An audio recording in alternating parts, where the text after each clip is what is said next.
Welcome back, everybody, to episode 7 of the Full Court Press podcast. It has been a little bit of a hiatus since we last recorded. We had some life things going on that, disrupted our filming process. But we are back here today to talk about primarily what's going on in the NFL with the playoffs about to wrap up and the coaching hires going on. So, guys, it's been a while. How are you guys doing? How is moving back into school? Good. You looked ready to talk. Yeah, Grant looked like he was about to say something. Well, I don't know. I thought we were going to go in our usual order, but I'll go first. Yeah, it was definitely a bit stressful for me. It's a very drastic 180 going from like my at-home life to the school year, and it took a few days to really get into it mentally, but I'm doing well now. First weekend, it's going well. Just went to this like career event today. I'm feeling businessy, getting my LinkedIn profile all right. Got to put the podcast on the resume and shit. But yeah, I'm doing well. And it was great to be home, but I'm excited to get back. Hey, dude, that's awesome to hear, bro. Thanks, dude. Yeah, I love to hear that, Brendan. Thanks. I'm doing well. I've been back here for it's like 2 weeks now, so I've had time to settle in. I'm feeling good. The NFL playoffs have been very exciting. Some really good products. So I'm excited for this upcoming weekend, and I had a lot of fun watching the games last weekend, which we'll talk about. Yeah, Pete, that's amazing, dude. I'm glad to hear it. Glad to hear you're back in school 2 weeks now. Yeah. You got out early because of you were being a machine and all that. He's glad to hear that he's been back, even though they do live in the same house. He just heard the news. Yeah. Okay. Well, for those that don't know, Greta and I do go to the same school, so it's we've been back for the same time. We're in the same class. We have a class together. The professor's significant other had a baby, so that's cool. That was a while ago, I guess, but he was talking about that the other day. So it's cool. We're in the same class. Glad to be back. Yeah, dude. I mean, I've been doing a lot of college basketball stuff. So kind of watching games, looking at stats and all that. Our team lost today, which kind of stunk. But one of the guys caught a body. Right, Gabe caught a body. Who? It was actually Gabe. Isu? No, it was Gabe. It was crazy. Dude. Some dude went up and you're like, all right, because Gabe can dunk it, but this guy, for those that know, he's like, wing, he's like 6'5", 6'6". And he I'm sorry. And he's just driving down the lane on a fast break, and he goes up, and you're kind of like, all right, there's a guy going vertical. He's probably gonna lay this thing up. But he just kept going, and then boom, right on the guy's head. Guy fell down, called a foul, Gabe stepped over him. It was pretty cool. But we lost, so really didn't matter. Heartbreaking. There were a couple bodies in the game I saw today. Oh yeah? Yeah, how was the schedule game? And my team won, by the way, so I had a good day. Beautiful. I've been doing good here at school. Got back a little early for my school because I had to cover a high school basketball tournament, the Hoop Hall Classic. That was a good experience. To do some writing, TV producing, and taking pictures, which is a good experience. So, I think we could start our dialogue here, talking about quickly the divisional round that happened last week and some things that we saw in that round between. First, we'll talk about the Texans game and the absolute downfall of Mr. CJ Stroud, number 2 overall pick, I want to say, 3 years ago. Going into that draft, he had the lowest QB IQ test out of the other prospects. And I think that was pretty evident in that game against New England. It was bad weather, but 4 picks in the first half for your franchise QB is not what you want to see at all. And he couldn't pick it up in the second half. They should have put in Davis Mills. That's what I got to say. Yeah. But it's not even like this is out of the blue, right? He had that amazing rookie year that was like historic. And then since then, he's been mid, and even in that Pittsburgh game where they won 30-6, he did not impress me at all. I thought he was subpar in that game. And I just thought it was more of the same uh, against Drake McMay and the Patriots, man. Yeah, it was just CJ Stroud doesn't move me. He's a weak quarterback, and the IQ shows, the decision making shows. He's just I'd rather have Geno freaking Smith, man. That's a bold take. I'd rather I have I him wouldn't go that running the far. ship. I'm a Geno Smith truther, so I mean, I think Geno Smith is he's become a bit underrated. Like this season, he obviously wasn't good. He probably won't be starting. Not at least he won't be starting for the Raiders. Maybe the Jets will take a flyer on him. But I do like Geno Smith. yeah. I don't want to hate on him. I get made fun of by my Yeah. friends at school because before the season started, I said Geno Smith will be another top 10 quarterback this year, and I get clowned for it every time any time that Geno's mentioned, I get clowned for He's it. So got the talent. he does. Yeah, In Seattle, he was good. like Kieran was saying, Stroud has almost been living off the hype of his rookie season for a while, which in some ways is warranted. He had a historic rookie season, and he has won a playoff game in every single year of his career. So we have to give credit there. But like Kieran said, the Pittsburgh game, he looked pretty bad. He had five fumbles. Two were two were only whatever recovered by Pittsburgh, but he did have five fumbles. This past game, he just like could not make the right decisions. There were a couple tipped interceptions, but still he was making bad decisions, and it was a shame because this Houston defense has been, in my opinion, the best defense this year. It's been historic, and a lot of guys on that defense that I really like, Will Anderson, Daniil Hunter, probably the best edge duo in the game. And like they were doing a pretty good job on Drake May in that offense where they were limiting them a good amount. And it was just like when it gets to a point where that defense, no matter how good they are, if they're on the field over and over again because the offense is having turnovers, they're gonna let up points. And that's what happened. So I think this game was out of reach because of CJ Stroud's mishap. So I don't, whatever. You could have kept him in the game, put in Davis Mills. It doesn't make much of a difference to me. But yeah, it was a shame because I think if CJ Stroud had played better, this game would have been a lot closer. Yeah, I I think. think Excuse me. Sorry. you I think the Texans. It's a shame that in football, this is true for most sports, but in football, because the offense and defense are different units, it's a shame when one side is dragging down another. Because, like Pete said, this Texans defense is incredible. They've got playmakers at all levels of the ball. They've got an amazing front four pass rush. They've got dog linebackers like Aziz Al-Shair. They've got great corners like Derek Stingley et al. And it's a shame that they were let down by their offense because they came into the playoffs hotter than any other team. I believe like 9 straight wins or Yeah. super hot win streak. They started the season 0-3, finished 12-5. I want to say. So yeah, it's unfortunate. I think people might be sounding the alarms a little too much on CJ Stroud. I think next year if he comes back and he's still not like playing at a great level, then you might try to move on. Um, but it's just an awkward position for the Texans because, you know, when you have a rookie year like that, you're kind of primed for him to be your franchise guy. And especially when you're making the playoffs every year, it's really hard to pull the plug on a quarterback and try and reset because even though you're upset with his performance, you don't know if you're going to be able to replicate it and you don't know if you should take that risk when if Stroud doesn't make as many mistakes, he could have won a Super Bowl with this team. I really think that they were that good.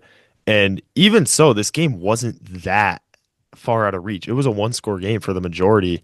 Um, but yeah, the Patriots got it done. It was ugly. Drake May fumbled a bunch of times, but yeah, they're gonna be playing for an AFC championship, a spot in the Super Bowl. And yeah, I'm excited to see what happens. 100%. Yeah, I think that this game can honestly challenge the idea of, defense wins championships. Because obviously this Texans team has had one of the more historic defenses in NFL history. I want to say they actually didn't end up being the number one defense. I think Seattle did overtake them in the end. Yeah, I yeah, could be Seattle wrong was on good. that. Yeah. But I think that this team that defense should have been in the Super Bowl and could have been the winner of the Super Bowl. If they end up could have been playing Seattle, that could have been a better game. But CJ Stroud held them back completely. And I understand, as Grud said, it's two different teams, offense and defense. It's two different teams completely. So that quarterback, that like it sucks because that rookie year had so much promise, had so much fun. They have similar weapons on their as their receivers and tight ends, but their line has just depleted, absolutely depleted. It sucks. It really does. But Stroud in the pocket is just scared. He's nervous. He doesn't trust his O lineman, and that's so evident. Like on every drop back, he's trying to make something out of the pocket. He's trying to get out of the pocket because he doesn't trust his boys to protect him. And that's the biggest issue. He needs to get that trust back with his lineman. That just comes with reps and trust and coaching too. Which I know that D'Amico Ryans is a great coach, but on the offensive side of the ball, they need to pick it up. I think that Mills would have been a better option, realistically. But if we want to move into Real quick. I don't want to like to keep this discussion going. I just want to say one thing I haven't seen many people talk about is how the Texans traded their franchise left tackle Laramie Tunsil right before the Yeah. season for like not the best return. And they might have done it for contract reasons. I'm not totally sure of like the circumstances, but I just think that's interesting.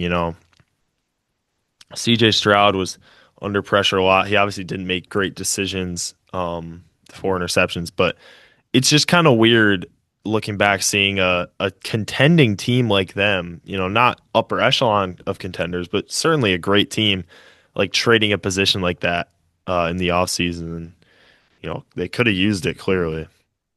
Yeah. Guard, that's a good point. Like they got rid of Tunsil, and it is like as much as CJ Stroud looked horrible, like they do have a shadow line. Like, Yeah. so that's a but good point. to defend their O line, a lot of the mistakes that Stroud made, especially against New England, were his own fault. Like he's trying to make something. He thinks the pocket's collapsing when it's really not. Yeah. That's what I've noticed when I'm watching him play. But if we Yeah. want to move now to the other exciting game from the weekend in Soldier Field, the historic field, Caleb Williams turn around, just throw that ball up and ices it to overtime. Unfortunately, couldn't get it done. But that Bears Rams game had me really excited for the Bears' future, to be honest. I wasn't a true Caleb believer, but this playoff run that the Bears had, the 2 games, I'm on the Caleb train now.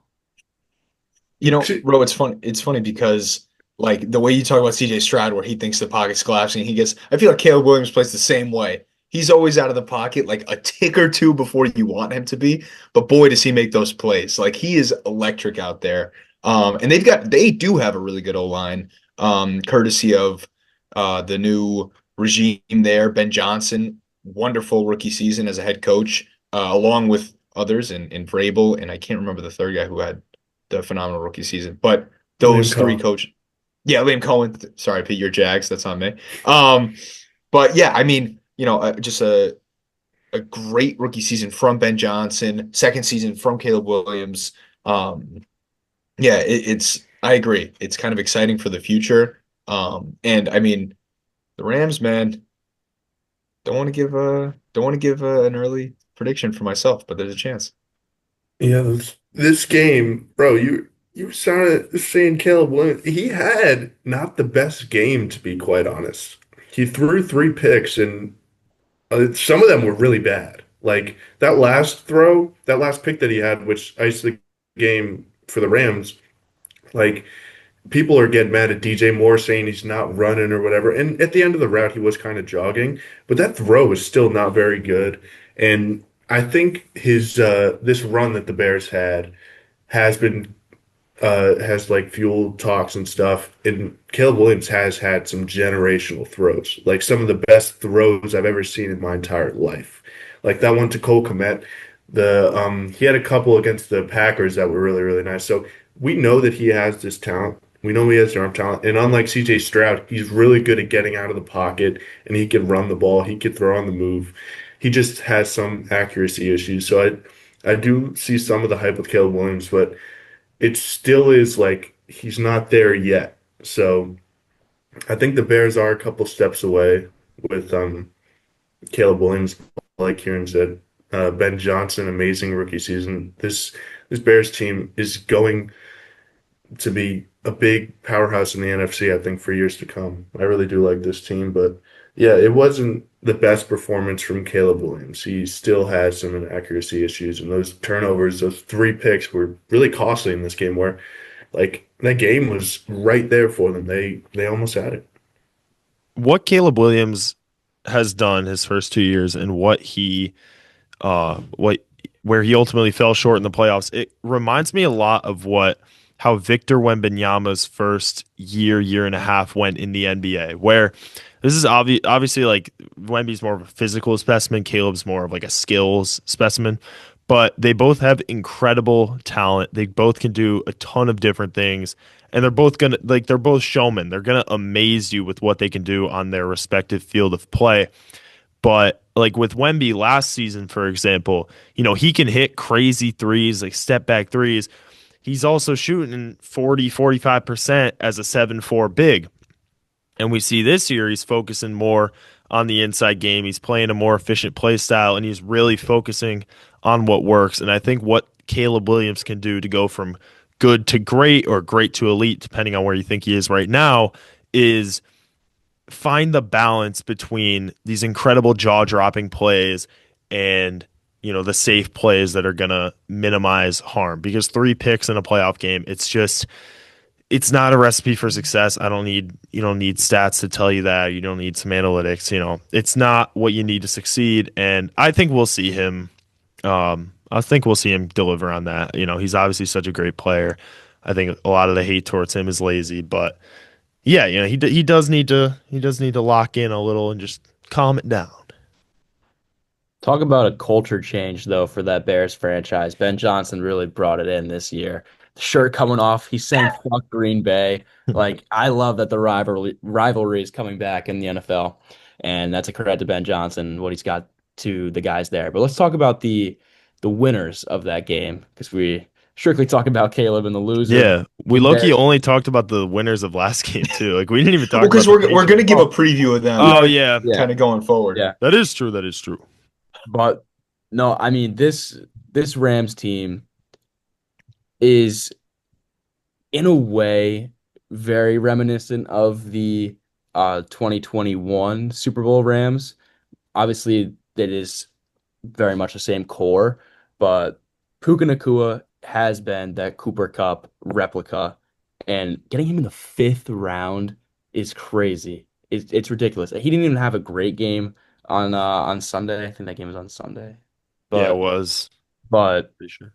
that Actually, no. the Rams just I think it find a was. way to get these guys in the draft that are franchise changers, absolute franchise changers. And Stafford is coming to the tail end of his career, so they're going to need to get another steal in the draft at QB soon, or make a trade with the team.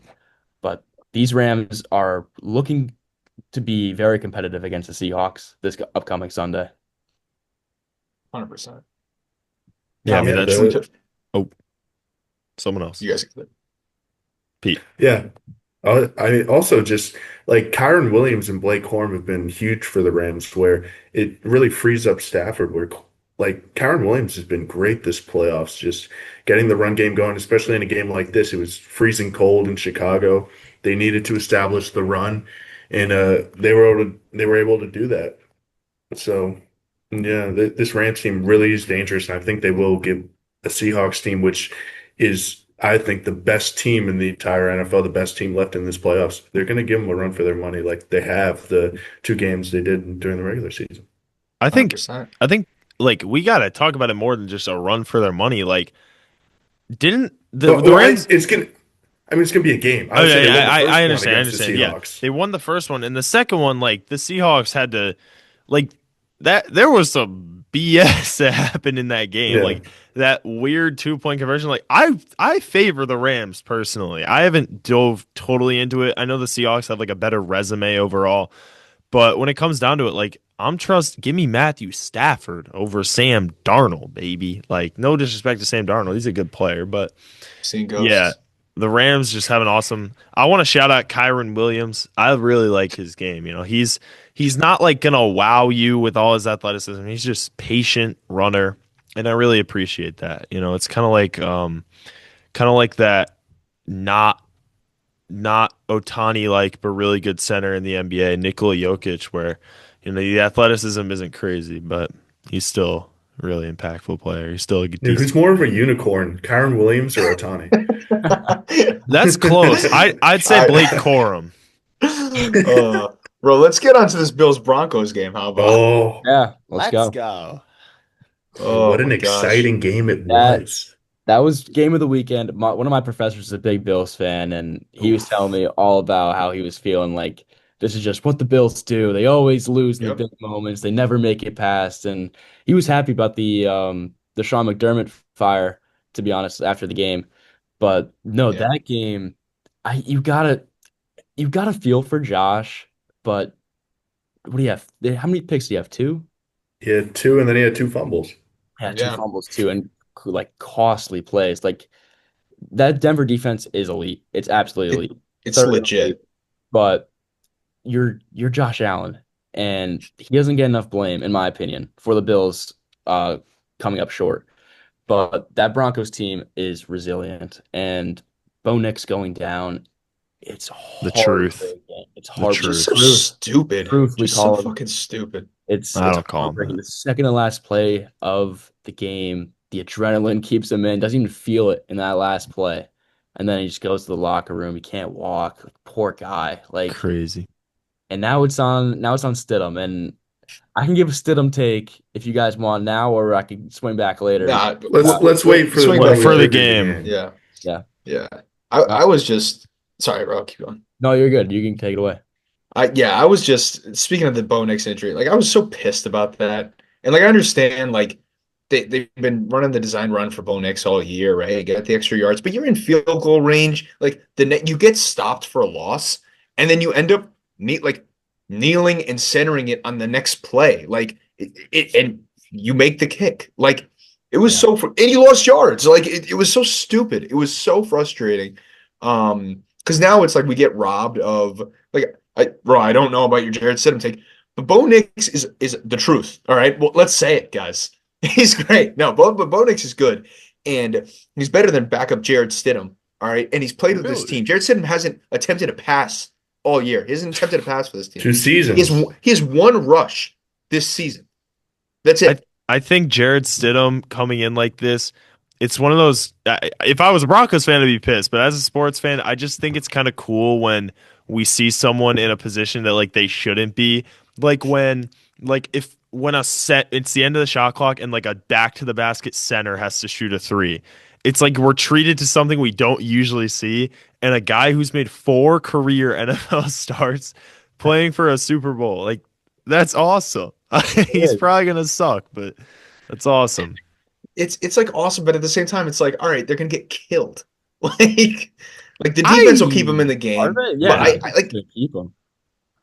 yeah, I don't know. I just don't try like yeah, it's fun when it's a center at the end of the shot clock or like when Ray Davis was kicking field goals in the Yeah. preseason. Oh, Dare Ogunbowale when he hit that field goal for the Texans, dude, that was But it's awesome. like yeah, but For it's like, come position on, players man. pitching, Yeah, exactly, Yeah. pitchers exactly. hitting Sorry, home Pete. runs. Sorry, I love those things. Bartolo.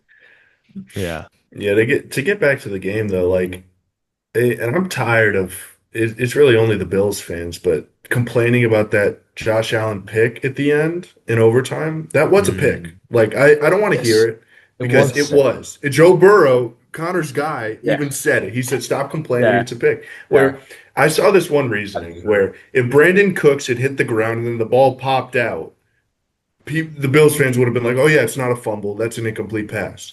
So you have to survive the ground fully, and McMillan stole the ball from him on the ground. It's the same thing as if the ball popped out. So that was a fair pick. That was an amazing play by McMillan, Oh my which God. got the Broncos a second life and won them the game ultimately.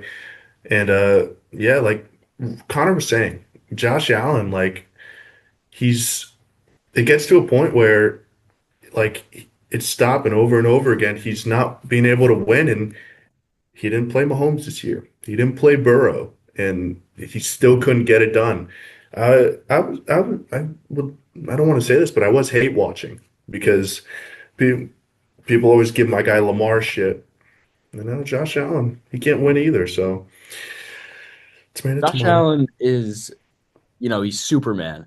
And there's moments in that game where Josh Allen is the reason the Bills are even competitive. But then there's also reasons that the Bills should be winning the game that Josh Allen is holding them back. I think that that Superman tag is kind of a little too it's too big of a label for him to hold up personally because of his rare but kind of common mistakes. Like he doesn't make mistakes throughout the entire game. It's just little moments, but the mistakes that he makes are huge mistakes. And that's what holds the Bills back. So I think that the Superman label is not a proper label for Mr. Allen anymore. I think it's a Yeah, similar problem to Caleb. That's fair. I yeah. I do The agree. last thing I want to say is that last drive, what was it? Was it two PI calls or was it just the last one? And then freaking Oh, that Bosa was with the bullshit. late, Dude, but The it was a se late the hit. It second was P- also a late hit. the second PI was 1,000% PI. like like it PI. was Yeah, okay. It 100%. it was PI. The thing is, bro, they threw that ball to get a foul. They did not throw that. Like Bo Nix, that was the equivalent of someone jumping into a defender and shooting. He I lobbed that shit disagree. up. He lobbed that shit up, waited for him. Oh, you disagree? Strategic Wait, play. you're on what? The PI? Oh, I think it was pass interference. I'm just saying it The was one kind of like a on shitty. Tre'Davious White. On Tre'Davious Yes, it White. was pass interference. I Oh my! understand. I disagree. I think Marvin Mims has a chance at that if Tre'Davious White doesn't like clip him there. I'm Completely He's agree. saying agreeing. I'm He's agreeing. I'm agreeing. Yeah. Oh, well, you said it was similar to like Yeah, I was gonna say, Yes. yeah, Greg, Well, you made it because sound no, like because Bo no, I'm not saying Marvin Mims flopped. I'm saying Bo Nix, like it was Bo Nix, right? Yeah. He chucked it like a million feet in the air. Like it was not like it didn't look like a normal play. It just looked sketchy to me. I don't know if now I that's why I understand was that, fighting you. God. That's why I And was and fighting you I because don't if know you if I there's said understand that. because you said they threw it up to get the PI. I disagree. I think they were trying to get in field goal range. I don't know. I think Sean Payton has more right than anyone to like foul bait, so I can't complain Oh about yeah. that because of that one play in 2018. I was rooting for the Rams back then in that game, and like I deluded myself into thinking that wasn't PI, but it was like one of the worst no calls in NFL history. He literally just ball's coming, like doesn't even touch it. Oh, good Yeah, times. and then Helpless offender. yeah, the idiotic Bosa as well comes back in with his giant nose and hits a late hit there as well. Not, Sorry, keep going. he's not even a nose tackle. Yeah, but he's got the nose, is what I'm saying. Oh yeah, good point. If we want to preview now these Are last we not two, going to talk about the game of the Do weekend, the we have blowout, the to? we have to 46? talk about that, Can I I don't just think talk we but have about to talk Kenneth about it. Walker real quick? talk about K9. Talk about About K. how good, just because for those back home, I traded from Dynasty, so I'm a big fan. If we can just jack the value up so I could trade him to another team. But anyway, K9, I mean, the whole season, Seahawks fans will tell you how important Charbonnet is because Kenneth Walker is kind of a fragile running back. He's had injuries in his career. And, you people have said, without Charbonnet, you don't get a full season of Kenneth Walker, but you really got to see the full extent of Kenneth Walker and kind of showing his stuff. This is almost like a contract. Well, this is a contract year, but it's a contract year type of thing, right? Where this whole season he's kind of been, RB1, but it's 1A, and Charbonnet plays, they drive for drive. So Charbonnet goes down. What was it, Achilles or ACL? Whatever ACL, I it was think. horrible. ACL, and obviously prayers up to Charbonnet. Hope he gets better soon because he is. I think people who are purely fantasy watchers are like, wow, he's not as good of a back, XYZ. But Charbonnet is a good back. And if Kenneth Walker were to leave next season, I trust that Charbonnet would be a pretty solid running back 1A in whatever tandem they get. But Walker was kind of showing off what he can do given that role. Obviously the Niners had and have a very depleted defense. And Robert Saleh, who we're going to hit on later, new coach of the Titans, kind of flexed his DC muscle this entire season, giving them a pretty solid defense despite the injuries. Um, but yeah, 3 touchdowns, 115 yards, something like that, 6 yards a carry. Guys, who wants Kenneth Walker in Dynasty? Come on. I'm good. Yeah, I actually do need a running back here, so I'll we can take talk Yes. about that. I'll take Jeremiah Love. Yeah, I think that Charbonnet injury actually is going to hurt them though in this upcoming game because he's such a nice change of pace back compared to Walker, Yeah. and he's a really big bodied back as well, especially in the red zone. That's huge for them. He's a huge touchdown threat. So it'll be interesting. Ken Walker, like in his own right, is a powerful back as well. He's built, but he's also explosive. So hopefully they'll be able to work out with just him. Hopefully he doesn't get injured. Yeah. Yeah, and we'll see what happens with the Seahawks third string running back if he gets that like Charbonnet-esque role, or if they're just gonna pound Kenneth Walker with carries. We'll see. Yeah, they probably won't. I I think they're going to give Kane a lot of carries. Shout I out think we'll see. shout out Rashid Shaheed, wide receiver, number 22, with that kick return to start the game. Mid-season trade acquisition by You had to them. mention the 22, didn't you, Grub? Had to. Appreciate his No, that man. he's like that was huge for them. Like Rashid Shaheed on every single play is putting them in great field position. Obviously, there was a touchdown, but that was a huge trade for them. Of It course it was. was. He's the Well, best Really good return move. man in the league. Yeah, And well, he's a yeah. solid receiver. I mean, he's yeah, he's solid. Yeah, a great contrast to JSN, who's, eats in the intermediate game. Rashid Shaheed, he go take the top off, dripping like hot sauce. You know what I mean? And I have to admit though, Rashid Shaheed was a great trade, but Torrey Horton kind of gets lost in all of this because Torrey Horton was kind of like a Rashid Shaheed light to start the season. A guy, the returner, he was a good returner. And he would take the top off the defense. I don't know, man. Got a lot of touchdowns. I come on, Care. Rashid Shaheed He was is Rashid he's no Shaheed Rashid is Shaheed. like Shaheed he's a is good proven to Shaheed's be receiver. that Rashid legit. guy. Shaheed is like the Otani of NFL. Stop talking. Rashid, And Rashid Shaheed. yeah, dude, Torrey Horton is number 4 now, especially with Cup. Like, forget Yeah. about Cooper Well, Cup. I mean, Torrey Horton's been injured now, so Cooper Cup, he's it the turns out to be a balls. great acquisition. But Torrey Horton before Shaheed got there was He kind of was that good. contrast to JSN. Yeah. But notice that their deep ball game has gotten better since Shaheed has been Bro, they fired. barely played him, but when they did play him, he was good. So we want to talk about that first Seahawks Rams game coming up this Sunday. I think that's actually Yeah. the late game.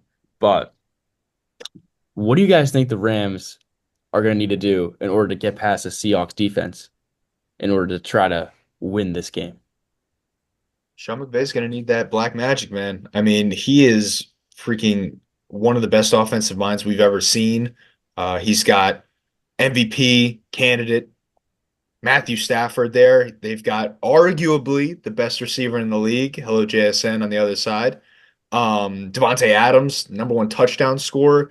They've got that rushing attack that you guys touched on earlier in Blake Corum, in um, freaking Kyron Williams. They've got a great trio of edge rushers there with Byron Young, with Jared Verse, with Kobe Turner. Those guys combined for 26 and a half sacks. And I mean, countless more pressures. I don't have the stat with me right now. Offensively, they're second in EPA per play. They are first in success rate or success percentage. Success percentage is just the number of plays that keep them on or ahead of schedule. So they're over 50% of their plays are doing that. They look amazing. I mean, I don't know, man. Stafford led the league in passing yards and touchdowns. He's top 6 in EPA per play for quarterbacks, success percentage for quarterbacks. I mean, I have the Rams to win this game. I know that scares Grud, but I have the Rams to win this game. I know I haven't touched on the Seahawks yet, but I just want to. That's my overview of the Rams. Yeah, it's gonna be an uphill battle, but I think they have to feed Puka Nacua like they did last game. Puka had a generational game. Matthew Stafford was playing out of his mind.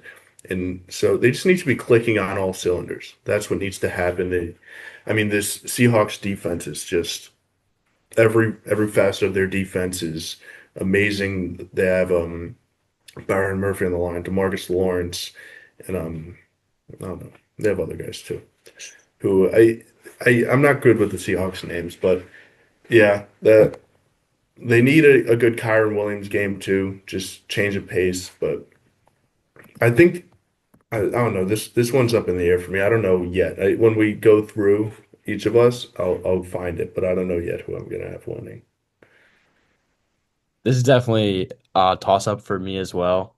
And we're not going to say the predictions yet of who we think are going to win. But I think if the Rams are going to have a chance in this one, they need to establish Kyron or Corum, but mainly Kyron early so that they can unlock the passing game for Nakua, for Adams, for Stafford to, start dealing. But I think that if they can kind of break loose on the Seahawks run defense early, it'll open up the game in a way that they can kind of control it. I think that's what they did in their first matchup where they won. I think if they are able to replicate that, then that could be a recipe for success. And these two teams, when they played twice in the regular season, two close games, two one-score games, I believe. And I think it's going to be like that again. I don't see a blowout like the Seahawks did against the Niners. It's just not going to be like that. I do think that, as Kieran kind of said earlier, the trust in Stafford over Darnold can be a factor, especially because Darnold's oblique is just, I don't know what was going on there. He didn't look like himself, but this is a tough game to truly predict. But I think that if the Rams want to succeed, they got to open up the run game. Yeah, I think the Rams. Again, I think I'm gonna favor the Rams pretty heavily in this one. Sam Darnold, I believe he was picked off 6 times in their combined 2 matchups so far, and I think we could talk about each of these teams as a combination of all their parts, but I think Sam Darnold is really going to be the deciding factor here, whether he can deliver a good game. He's banged up. His second running back, really one of his 2 running backs, because they're kind of a tandem, is out. Like, I think the Seahawks, as talented as they are, they've kind of got their backs against the wall here, and I think the Rams, they haven't been playing perfect so far. They almost lose to the Carolina freaking Panthers. They almost lose to the Bears, but I don't know, man. It's simple thinking, but I gotta trust the boy Matty Ice. I don't know, Jim. I don't know, Jen. Well, how about those Seahawks, huh? What about him? Oh, sorry. Just to start the conversation on them as well. Um, they're like the opposite, where Mike McDonald is an insane defensive coach. Like you guys mentioned, surpassed the Texas defense to end the season. Like the, the way they call themselves the dark side, by the way, which I think is sick. I love that nickname. Yeah. They are amazing. Pete, like you mentioned, you missed Eman Wari, who Yeah. looks like he might win defensive rookie of the year. Like this team, especially the defense, and that's taking away, like, looking at the offense and how good they are. The defense on its own, if any team can shut down the Los Angeles Rams and the greatness that is Matthew Stafford and Sean McVay and Puka Nacua, it's this defense. They've looked amazing all season. They've looked great in the playoffs. They held the Niners to 6 points, right? I'm pretty sure. Yeah. Like, so, or sub 10, whatever it was. It was not 10 points. And they have looked amazing. And then offensively, Sam Darnold is kind of put to bed he can't perform in big games, man. He's had, so against the Rams last time, despite the fact that, Grud, you mentioned 6 picks over the 2 games against the Rams, he hasn't been like world-ending bad like he was last year. Like last season, he was horrible in those games. This season, he's been serviceable. He hasn't been like this amazing Sam Darnold that we've seen in the early season and other games. Um, and then couple that with the greatness that is JSN, who may be the best wide receiver in the league, and and Rashid Shaheed, who we mentioned, and Cooper Kupp, who's a former Ram revenge game. These games have both within, bro, like you mentioned, one-score games. They've been safety games, both within 2 points. It's exciting, But Grud, I agree with what you said. Matt Stafford is better than Sam Darnold, and I really do think it's going to come down to Sam Darnold. But I don't know. It's going to be a great game. The running backs are great. This is cinema, man. This is absolute cinema. You can't ask for a better NFC Championship game. I agree. This whole weekend is going to be cinema, but I do think I trust the Seahawks defense, and I think that they're going to win this game and head to the Super Bowl. That's my take. Okay. We're on to me. Now, I've thought a lot about this game. And hearing each of you, hearing all your input and what I already put together before, Brendan, I like what you said. Oh, yeah? I think I'm going to go with the Rams. I think I trust Matty Ice. I think I trust the MVP. Matthew Stafford's not going to lose twice in a season to Sam Darnold. He's going to go to the Super Bowl, and he's going to win it. You called Stafford the MVP? Is that your early MVP? Yes, Stafford's the MVP. All right. I disagree there, too. Wow. As do I. Grudge, take it. Sit up when you talk to me, please. Yeah, I think I've said it. This is going to be the third time I'm saying it, but I'm going to take the Los Angeles Rams to beat the Seattle Seahawks in this one. For the reasons, like I said before, I just think Matthew Stafford's a great player. He'll get it done in the big moments. And yeah, the Rams, these are both incredible teams. The Seahawks have been better in the playoffs so far. I mean, they only played one game, but they put the BTA on the 49ers. But yeah, I think it's going to be an exciting game, and I think the winner of this game is going to win the Super Bowl. It's like the 2018 Western Conference Finals, like in the NBA. Whoever's going to win, I mean, you're not losing to baby Tatum or LeBron and the Goons. Yeah, I'm excited. And then, yeah, I mean, you guys know. Oh, bro, you kind of convinced, and me just talking about the Seahawks kind of convinced me. I love the name for that defense, man. And I love the way Mike McDonald coaches. Maybe I got to come over to the dark side, man. You know what? Give me the Seattle Seahawks, or I'm with you. I'm with you. Yeah, yeah. I think just to make it 2-2. I think we're gonna be right. Yeah, I mean, against the world, Brendan. Best friends against everyone else. the greatest of friends. So let's swing it over to the AFC side. This is the game that I've been more having higher anticipation for, personally, because I want to say my Stidham take. I want to say it from the start here. This could be absolutely incorrect, and I'm fully expecting it to be absolutely incorrect, but I have a gut feeling that's telling me that Stidham, who's been in the Denver locker room since Russell Wilson, just been a guy learning and experiencing the Broncos system, he's going to come out there and be just like Bo Nix, if not maybe even better than Bo Nix in this game. That's what I think. Yo. He also, preseason, was better. Pissed that they chose Bo Nix to start over him for this second year in a row. So I think he's got something to play for. What does he think's going to happen? What? The truth. Listen, I think that this guy's ready to prove himself. And listen, I don't hate your logic, by the way. I'm just thinking, like, what the hell is Jared Stidham taking, bro? Like, what do you mean you're pissed that he's a rookie quarterback who had like a pretty good rookie year. Why did he think he was going to start? Maybe he thought he did well in camp. I don't know, but I think that Nix is a good quarterback.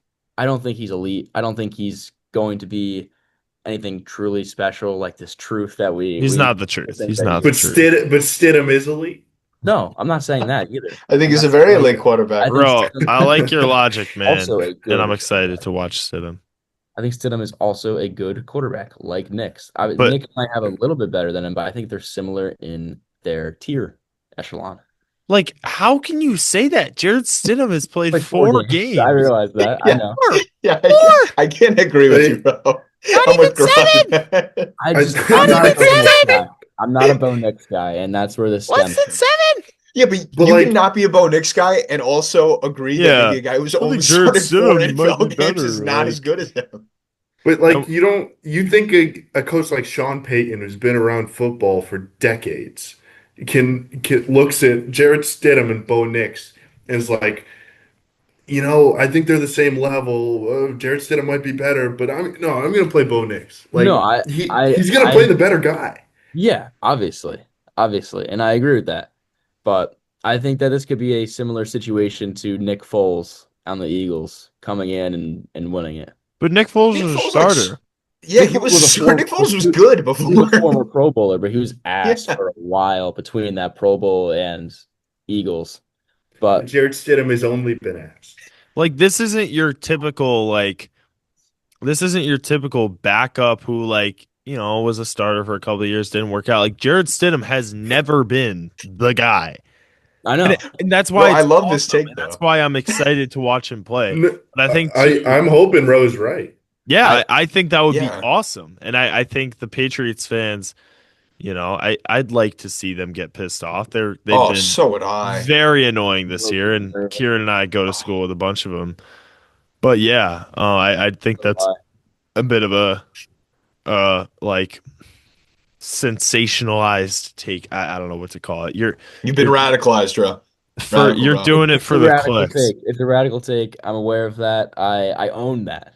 I am fully embracing the radicalness of my thoughts.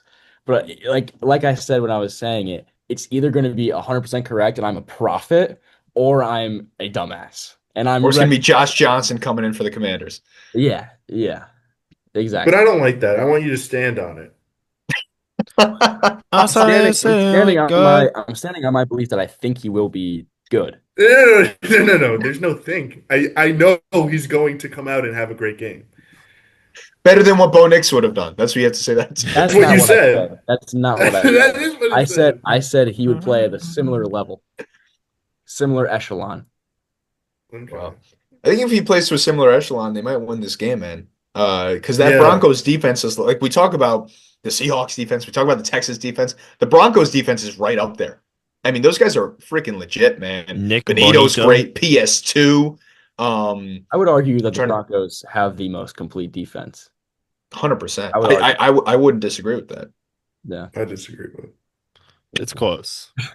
it. Yeah, I to love get to I other love it. parts of this game, like Jarrett Stidham has I think to have a chance at this game, Jarrett Stidham has to have a game that like whatever, without Bo Nix. He has to have a great game because this Patriots defense with Milton Williams back is an elite run defense.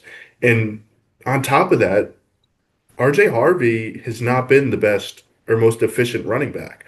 He's a great pass catcher out of the backfield, and that's been really big for Bo Nix as that security blanket. He had a big play in the overtime.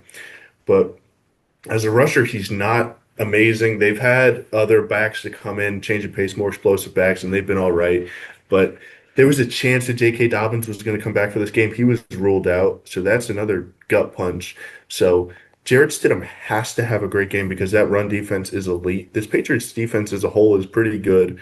So it's really hard to see a path, in my opinion, where the Broncos can win because you're praying for Jarrett Stidham to have this amazing game, in my opinion.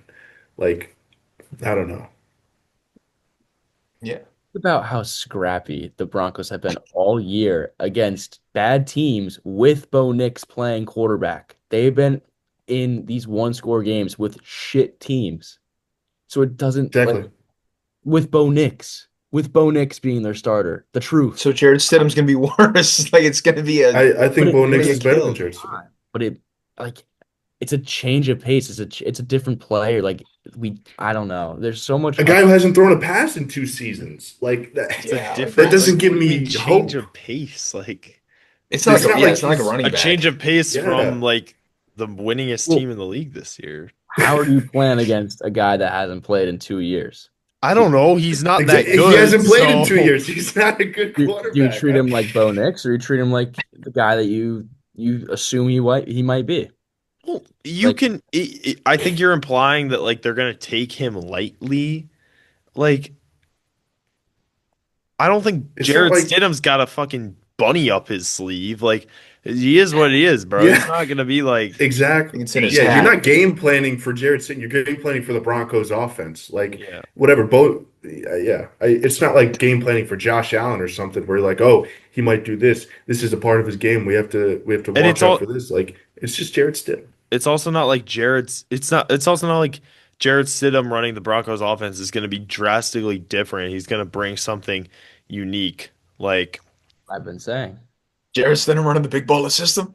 no, but Avalos. What I'm saying to that is like Jarrett Stidham isn't gonna provide the Patriots with this extra layer of like mysterious mysticism around his game. Like it's just gonna be relatively the same thing, but worse. Like I think to counter that, like no, he hasn't thrown a pass in 2 years. No one knows what the hell this guy has He played other in than preseason. Sean He played Payton. in preseason, Yeah, but and he preseason was actually really good in preseason. you don't hold much water in Yeah, preseason. he You don't was get it. fighting for that job in preseason. He He wanted was that. pissed he didn't get it. You know what, Ro? I'm standing with you, man. Jared Stidham is gonna. I'm doing this Yeah, twice, dude. he's gonna gonna be win come back on the MVP train this with year. me. Let's ride this. He's gonna win ride this MVP next championship. year. He's Super Bowl MVP, Jared And Stidham. then regular season MVP the next year. We're gonna have conversations.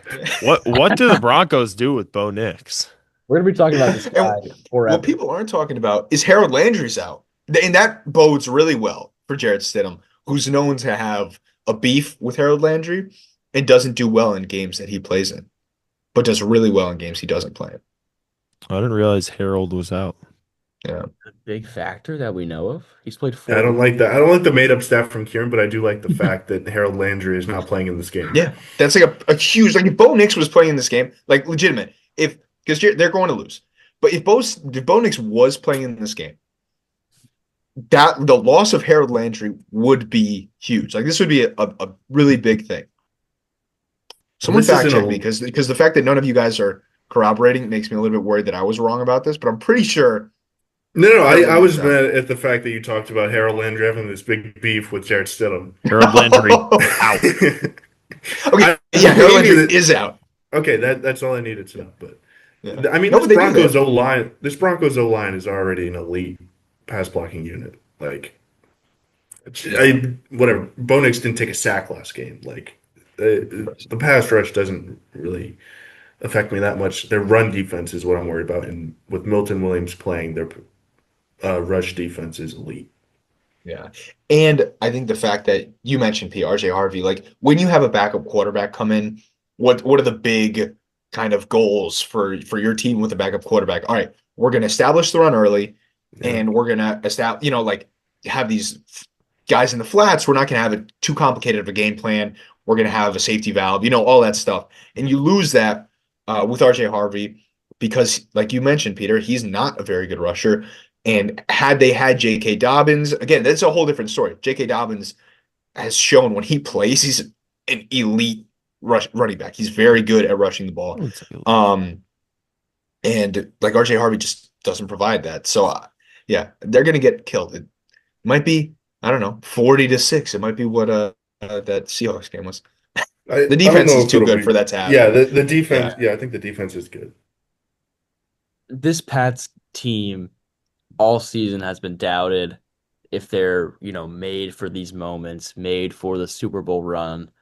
And I think that Chargers game, like specifically that first game, told me that they are, and that Drake May is for real.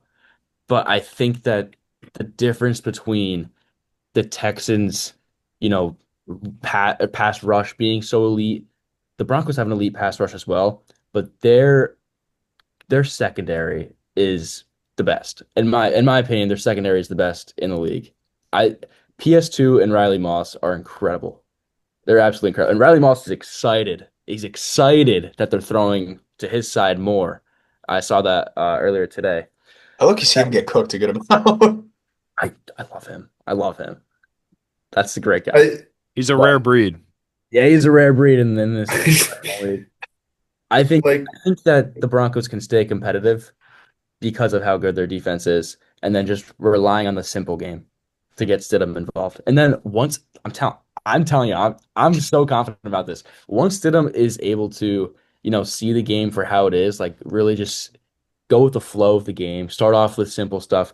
They're going to get creative. They're like Sean Payton is not just going to, just be this basic guy. He's going to get creative. He's going to take shots. I think Stidham delivers. I think that their offense is going to click. And I'm riding with the Broncos, dude. Broncos country, let's ride. My buddy from Colorado, Paxton, man. I'm riding with your boys this one. I'm pissing a lot of friends here at college off by going against New England. But I just don't see a way that the Broncos lose. And that's crazy because their backup is in. But I really don't see a way that they lose this one. No, you're riding Stidham. You're riding him. I Riding love him. it. Yeah. Yeah. The only thing that I disagree with there is that you said the Broncos secondary is better than the Houston one. I don't think it is. It's close. I think PS2 is just too elite. Kamari Lassiter is much better to a lot better than Riley Moss. You know who I hate is Jalen Petrie. Why do you hate Jalen Petrie's also a really good defender.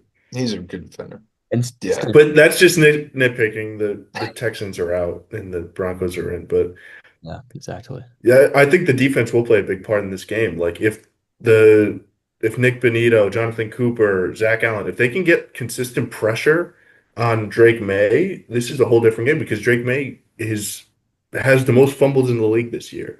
He's really careless in the pocket with the football, not throwing it, but with the fumbles. So I think if the Broncos can force a couple turnovers, if they could have a defensive touchdown, there's like an avenue where they could win this game, but it will take a lot. Brendan, you haven't spoken in a while. How about you just give us your winner of this game, unless you want to talk about it more? It's tough. My heart's telling me the Broncos are gonna win, but maybe that's my Patriots bias. I like this guy. I don't know. I'm excited for this game as well. I think I'm gonna take the Patriots. Drake May, he's been playing really well. He last week put up a good performance against the Texans. I know he had those fumble issues, but that was more of an indictment on his offensive line, in my opinion. Like Will Anderson was just getting to him, like those ridiculous wins off the edge. I think ultimately Jared Stidham, loved him to death. To death. I don't think he's going to get it done. And I think the Patriots are unfortunately going to complete the most Mickey Mouse run to the Super Bowl probably ever. How is it Mickey Mouse?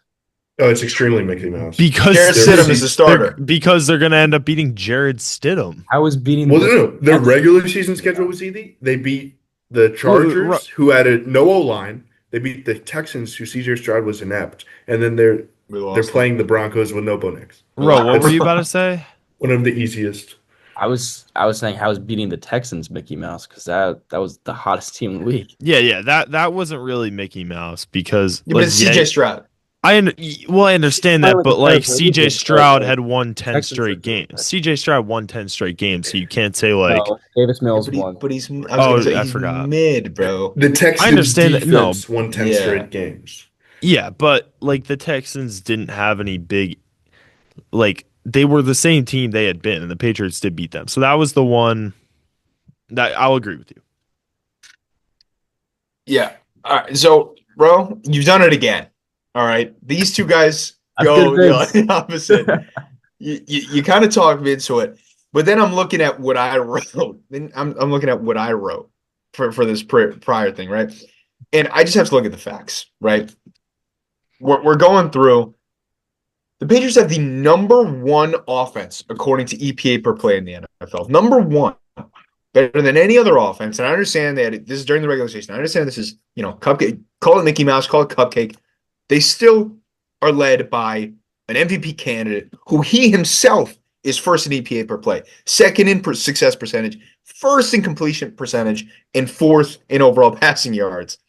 Like this offense, when we talk about, all right, Matt Stafford versus Sam Darnold, I think the bridge between Matt Stafford and Sam Darnold is a lot closer than Drake May and Bo Nix. And even if your argument is there that Jared Stidham and Bo Nix are similar players, I'm still like it doesn't matter. I would rather have Drake May.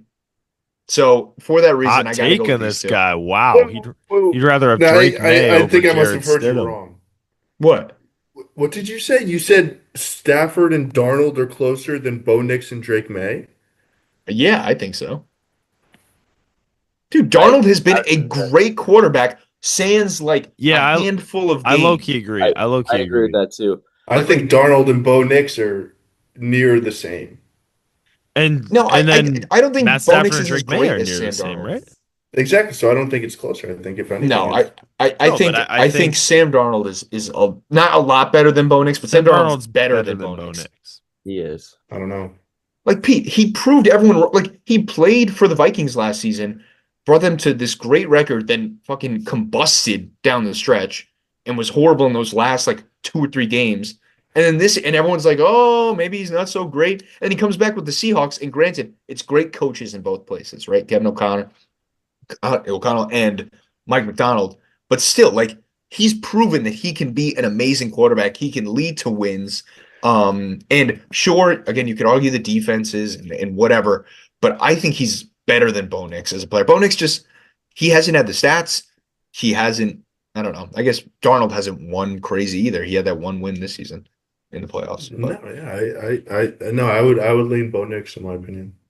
well, you'd be wrong. But I think you're crazy, Pete. I think you're I crazy. think I think Bo the Nix. truth. I would rather have Bo Nix as my quarterback. What does Bo Nix do He's a so lot much more better? clutch than Sam Darnold. A lot more clutch.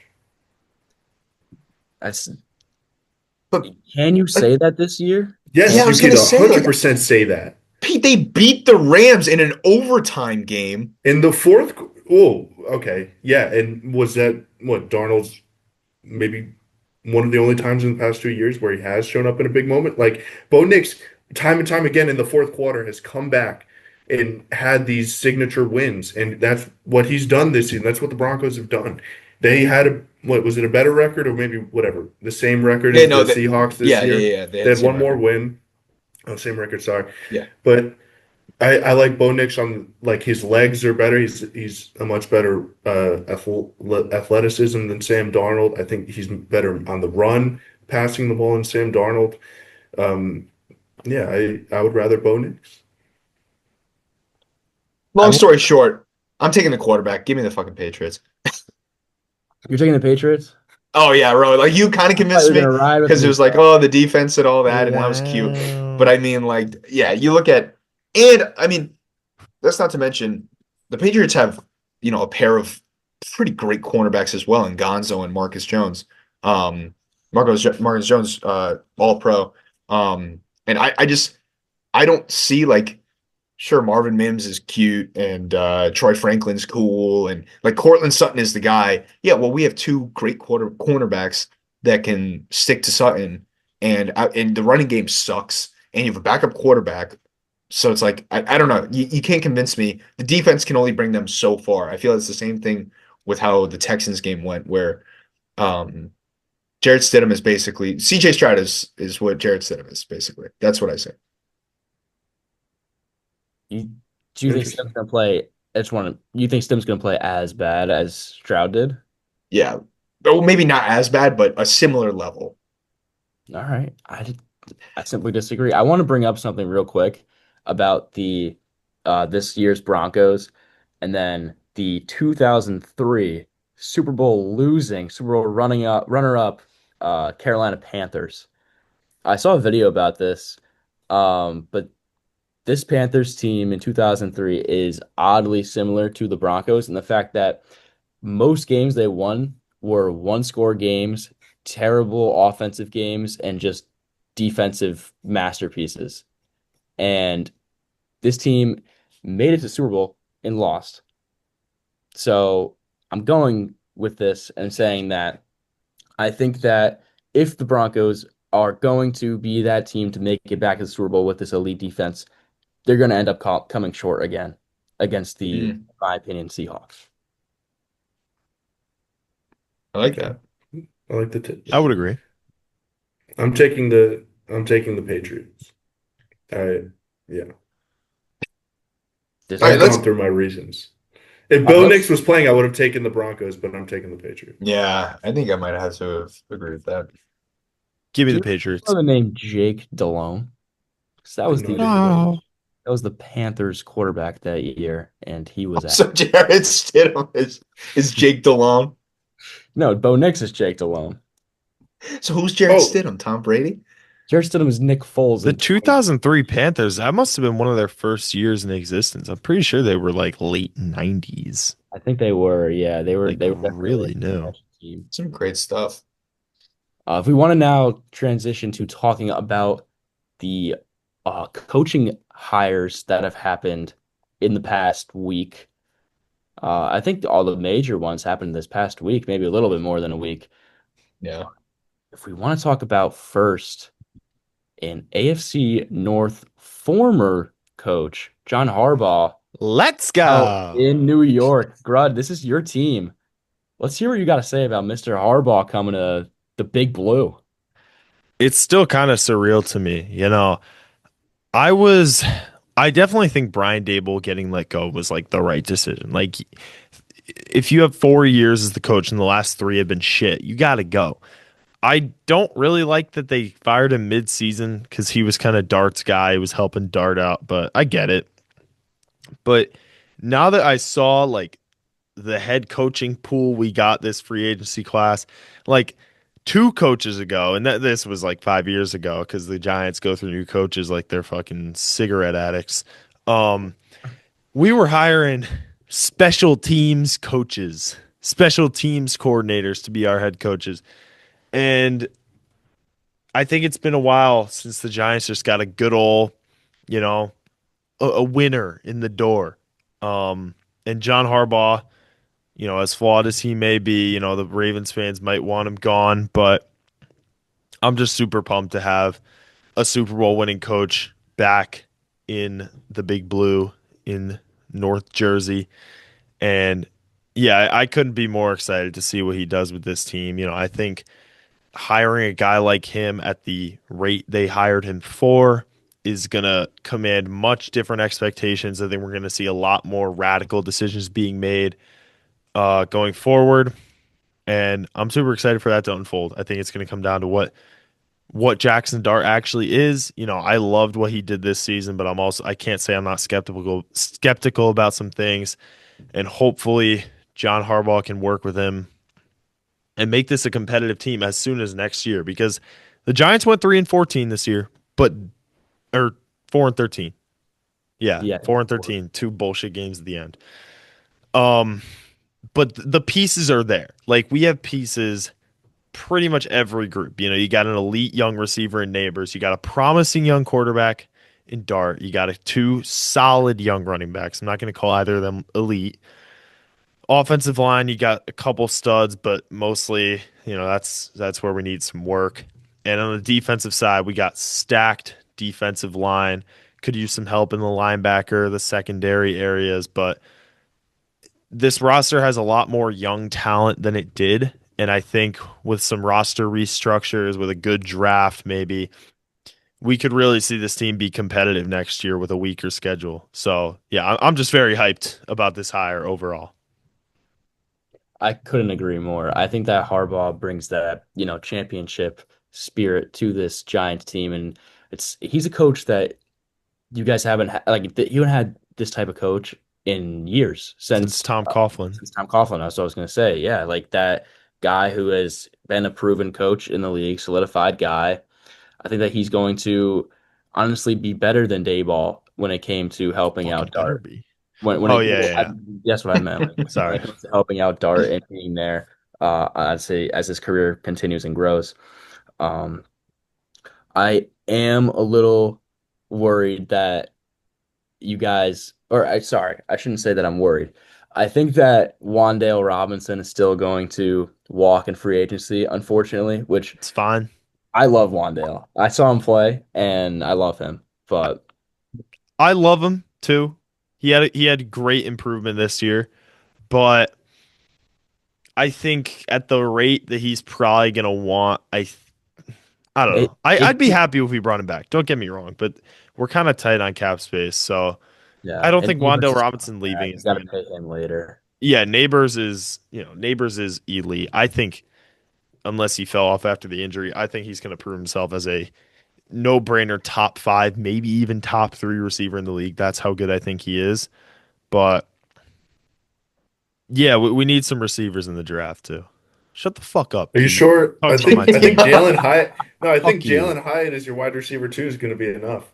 Jalen Hyatt sucks. He's not going to be on the team next year. Yeah, don't be talking down on Wandale Robinson saying let I'm him not. walk. He had a Yeah, K, didn't he? I'm He not. broke I'm kind the of just said tight let saying him end walk. this season. 20 million a year for Wandale Robinson. Like I could go In with this that. receiver market, that's not bad for Yeah, a guy it's who not just had a bad. thousand Look, yards. I wouldn't be mad at it, but he is a flawed player. Like this season was the best season of his career by far. I used to Sure, low-key yeah. hate him. Like he would piss me off. His hands, he's just so limited. He's 5'8" with T-Rex arms, and he's good at what he's good at, but Desmond Bain.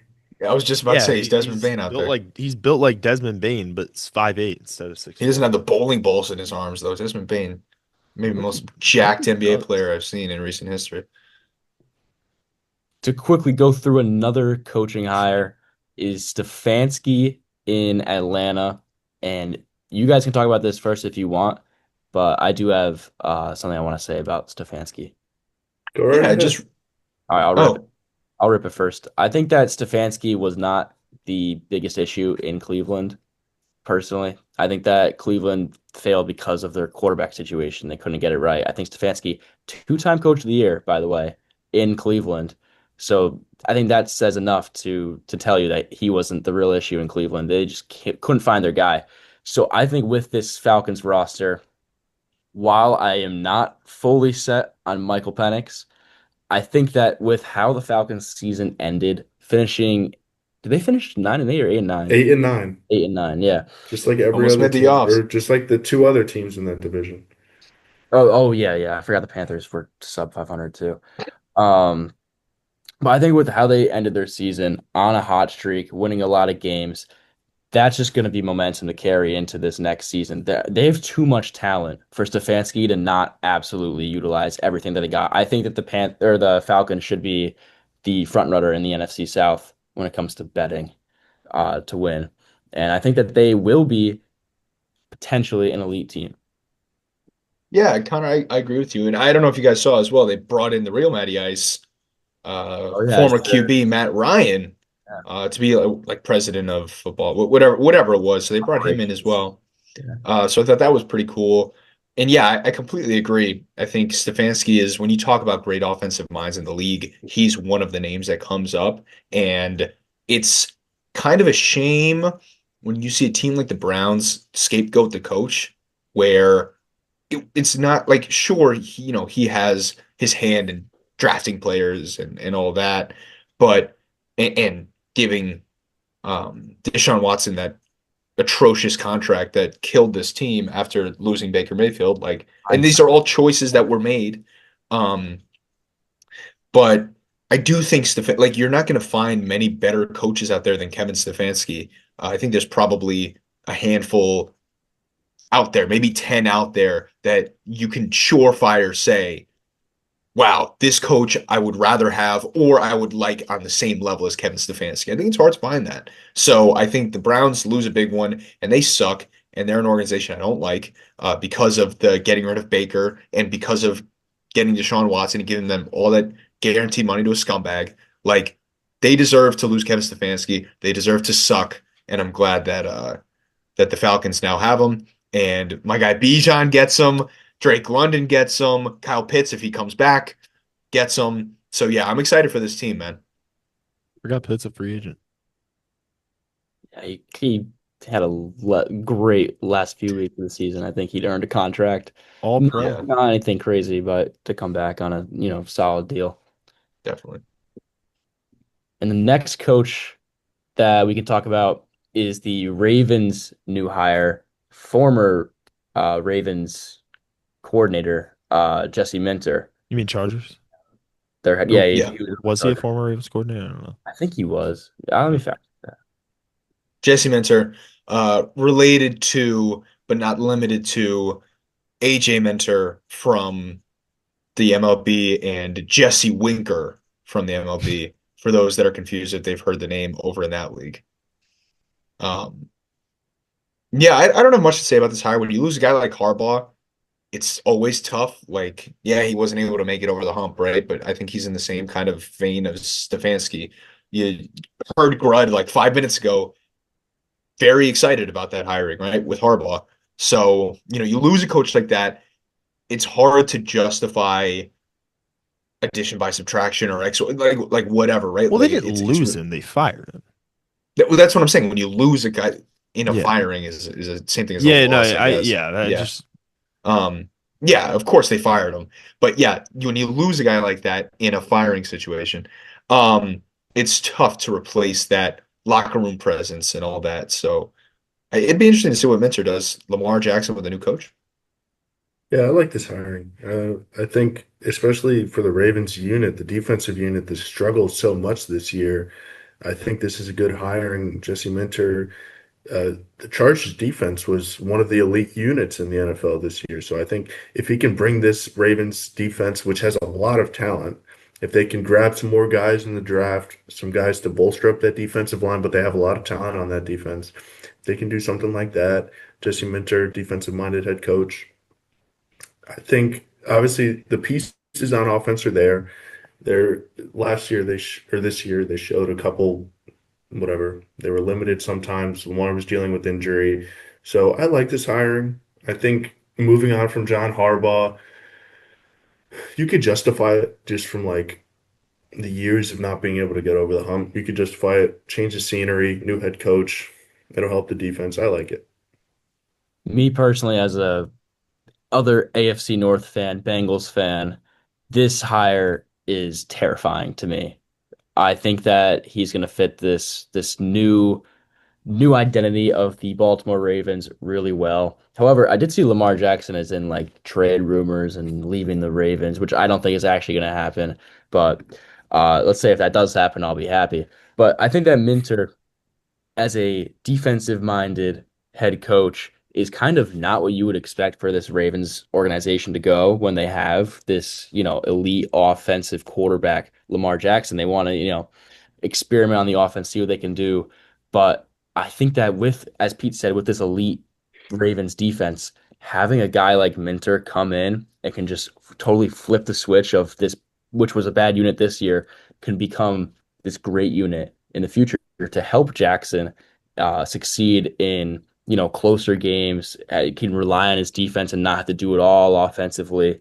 So in a way, I think that this could either be or this will be the best hire of the offseason. I'd like to talk about what I think is going to be an awful hire in this Yeah, offseason. Is I fucking hate the Robert Saleh signing or hiring me for too. the Tennessee Titans. I think he's a wonderful DC. And even as a head coach with the Jets, right? The defense was pretty solid. And then obviously they fired him and all that. But when you talk about a guy that hasn't been able to like extract greatness from his QBs, it's like Zach Wilson, everyone calls him a bust. And sure, he was a reach in the draft. Sure, he's shown that he's not very good outside of it. But like, I don't know.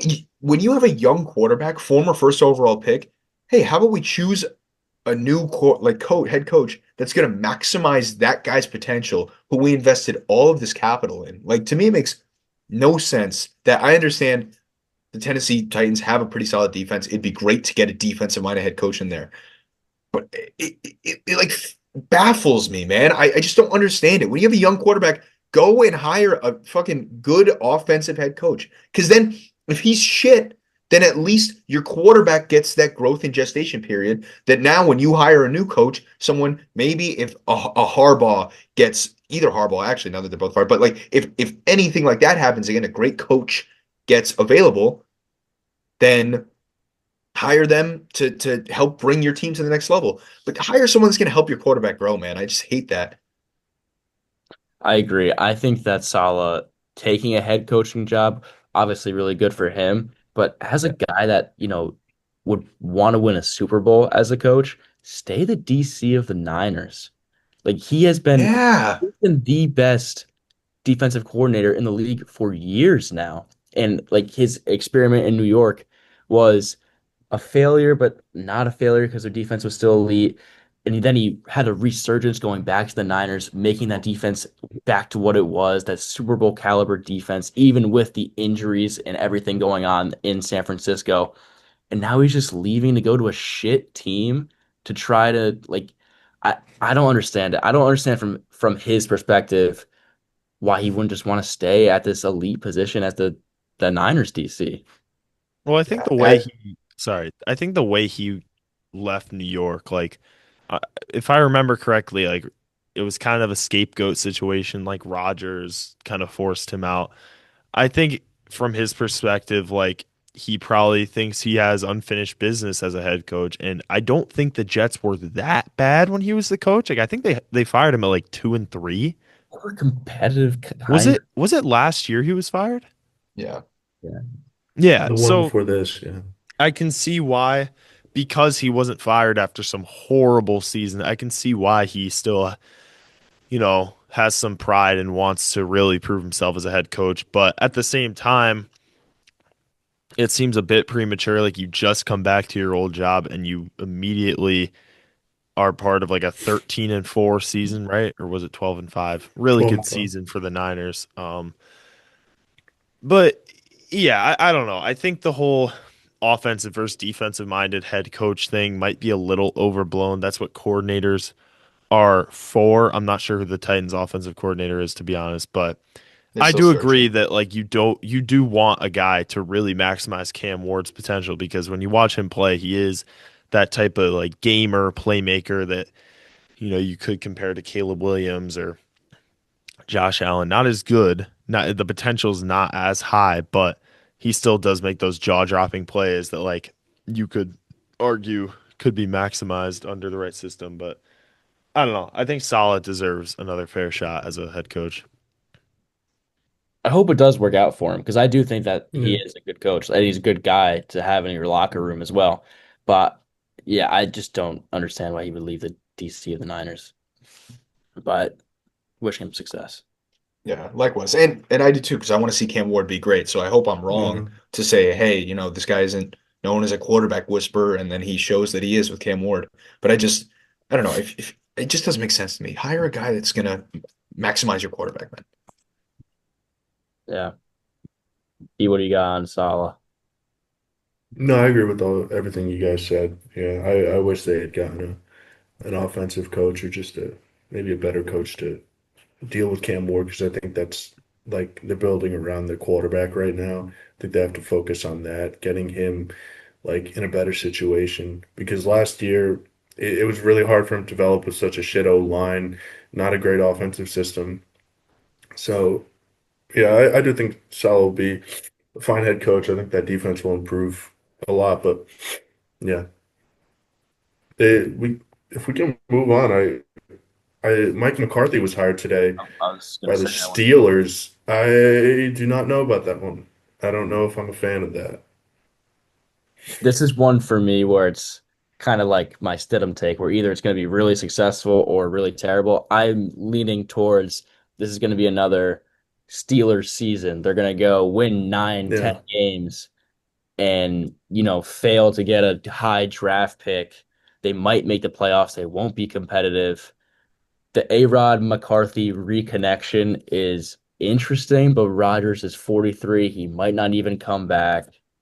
It's like Oh, I don't sorry to know. interrupt. I thought Rogers' decision was like gonna be made. I remember watching his last game and they're like, and we have word that he's gonna announce his decision in like a day. Like, I think Means that he's probably playing them. yeah, what do you say? That means he's probably going to play again though. Yeah, I think he will now that his old this Super Bowl winning guy. coach is back. But I personally don't see this going well for Pittsburgh as a franchise. Um, why not take a season, win 5 games? Just don't have a good season. Get a Don't quarterback in get a the head draft. coach. Don't get that Put me Don't out get a there, head dude. coach. Yeah. They don't need a head coach. No, but like seriously, why not? try to draft a franchise QB because that's what's been the biggest struggle since Roethlisberger retired in Pittsburgh is they haven't been able to get a consistent quarterback to truly elevate their offense. And that's what they're going to be in need for. And also, it's kind of a weird spot in Pittsburgh because TJ Watt sucked this year. He lost a step. And I mean, he might, come back. TJ Watt is still obviously an elite uh athlete, but that cornerstone of the defense is, possibly going to have to be transitioned. And McCarthy, I don't think is that coach that's going to be able to smoothly get them into a better spot as a franchise. So I don't like the hire personally. I agree. Yeah, Just seems mid. It's a Yeah, very yeah, Steelers 100% hire. agree. Yeah, I it is a very 100% agree with Steelers what you hire. said, Connor. Where like I just see another season of like 9-8. Like I I don't know if they'll get worse, but I don't see them getting any better.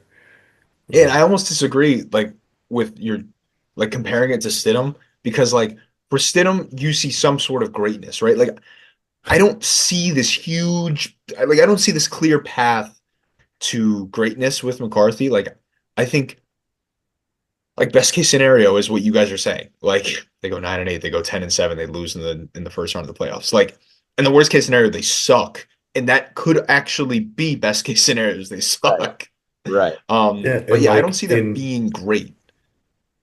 yeah, and if Rodgers does play in his possible last season ever, like whatever, Yeah. He McCarthy's doesn't gonna have it anymore. Doesn't. yeah, And is that's he gonna juice it out of him? No. McCarthy was this like, big name coach because he had prime Aaron Rodgers leading the way. Yeah. And he was a solid coach for Dallas in a way. Um, when he was their guy.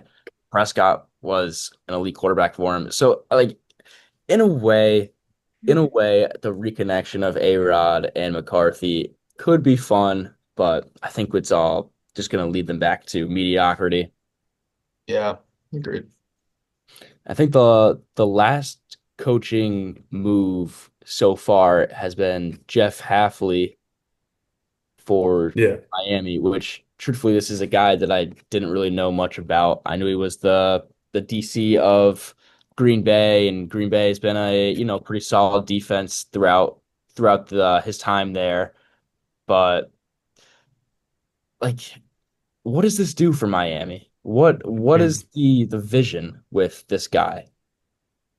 Is this truly like addition by subtraction, possibly? Like in the sense of you're getting rid of Mike McCarthy. Daniel. McDaniel. Yeah, Mike McDaniels, thank you. Who was this amazing offensive mind, and I'm kind of pissed he's not the OC of the Lions. But you get rid of him, and now you're building on your defense. And they ended the season 6-4, 6-5, like on a pretty good run, and kind of just embodying that identity now into next season, taking that as a positive. Um, yeah, I wonder if simply it's um freaking Mike McDaniel had to go, and maybe Tua doesn't play. Like if they cut him, it's so much dead money this season, but it frees him up in the future. Like I don't even know. But it could just be, hey, let's re-roll the dice with someone else. This could just be like the ultimate like we're gonna rebuild as a franchise move, and I hope so. I hope it is too, because I mean the Dolphins are a historic franchise. They will obviously come back in a way in a quick way, as we know that they can. Or I guess not, they haven't won a playoff game in forever, but they're always talked about. Um, Last thing I want to talk about, if you guys, unless you guys have anything else to I, I, say I got about one it, thing to say about the Dolphins. yeah, Um, I think the reason they might have gone like I don't know much about Jeff Hafley. He's the defensive coordinator for the Packers. Solid hire. You're not taking like an out of the box move.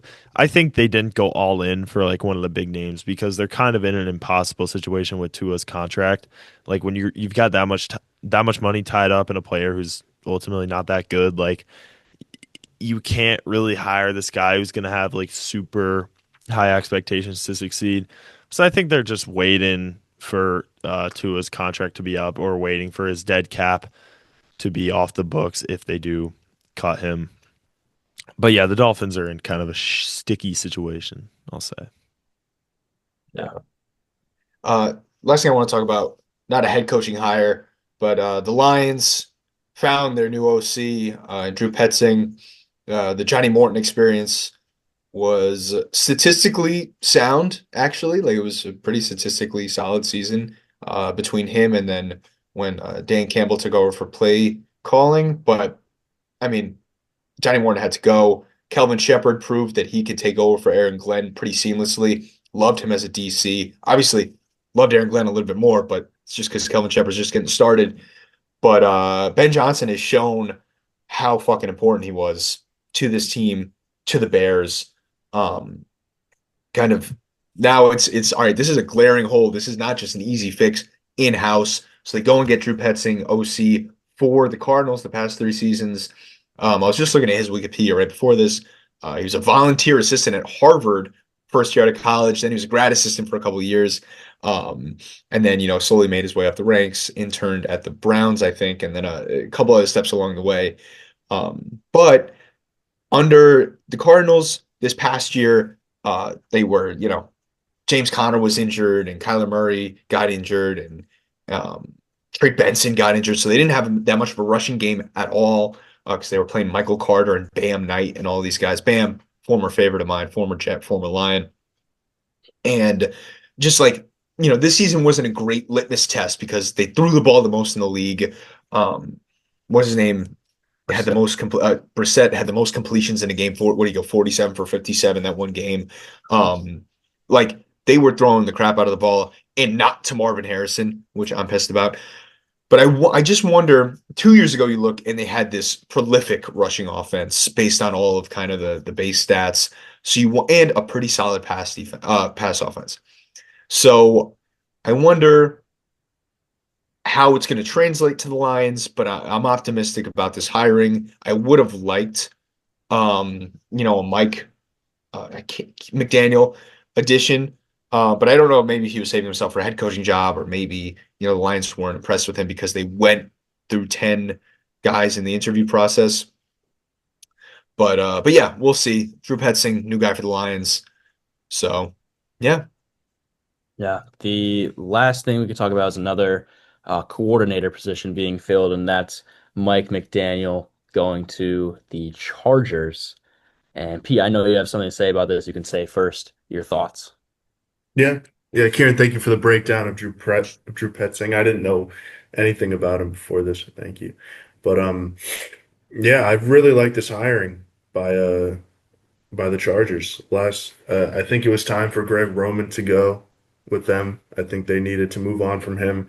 Like Kieran said, I think he would have been great for the Lions there, but it's great that they got him. He obviously did a great job with Tua in Miami, which Tua, as we've seen, is not the best quarterback, but like McDaniel got the best out of him. Tua had some really great seasons. Justin Herbert is an elite quarterback, so I'm really excited to see what he can do in that system with them.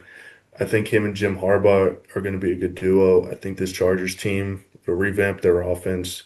They just need all they need is for Rashawn Slater and Joe Alt to be healthy, which has not been like Joe Alt in his first 2 seasons. He's been injured. Rashawn Slater's whole career, he's been injured. So they need to whatever try to figure that out. But I really like this hiring. I think it's going to be good for Justin Herbert and this Chargers team. Yeah, couldn't agree more. I think that McDaniels is going to absolutely turn this Chargers offense, which was truly like basic schemes, into something more intricate and really open up Herbert's ability in the passing game. And as Pete said, it's just their injury luck has been terrible. They probably would have made a deeper playoff run either the past 3 years if their injury luck was any better. Um, but I do agree that Harbaugh and McDaniels is going to be a fun connection to watch this next season. And hopefully McDaniel's getting Lad McConkey involved. That would be great. Yep, your dynasty Yeah, team needs that Hopefully too, he's huh? getting I actually don't have anyone on the Chargers. Rowe hopes they get Trey Harris involved. Yeah, I Bro, do. do you still have him or did he drive? Is he in your taxi? He might be on my taxi. I'll check right now. yeah. Oh, This Chargers guys, team just has so many playmakers and stuff. Oh It's really yeah, crazy yeah, how talented their offense is. $100. They've got a better infrastructure than what the Dolphins had to work with. Eh, Yes, I I think better mean, so. because the quarterback is definitely better, but but I mean, Waddle and Reek yeah, is the pretty Chargers don't crazy. have Waddle and Tyreek and A Chang. Yeah. So I actually dropped Trey Harris because I'm I trying to thought you did. I'm trying to fill up roster Grud's going to spots, pick him up. trying to empty We got roster immediate on spots. the I phone. I need to clear like 4 roster spots too, so I don't know how I'm gonna do this. I have 7 picks in this draft for everybody at home, so I need a lot of roster spots emptied, or I need to trade these picks. So I had to drop some of the bottom guys on my bench, but I do have Kamani Vidal. He's probably not going to be used at all next year if they are going with a healthy Hampton. But He's a if good guy you though. want to do anything with Vidal, cool, cool. Yeah. But all right, I think that'll have to wrap it up here for episode 7 of the Full Court Press podcast. We are very glad to be back. We've been talking about, missing doing this and wanting to come back for a while, and it's great to just be back with the guys on here talking ball. It's always fun. And yeah, thank you guys for listening and have a great, great rest of your day. Peace. Bye bye.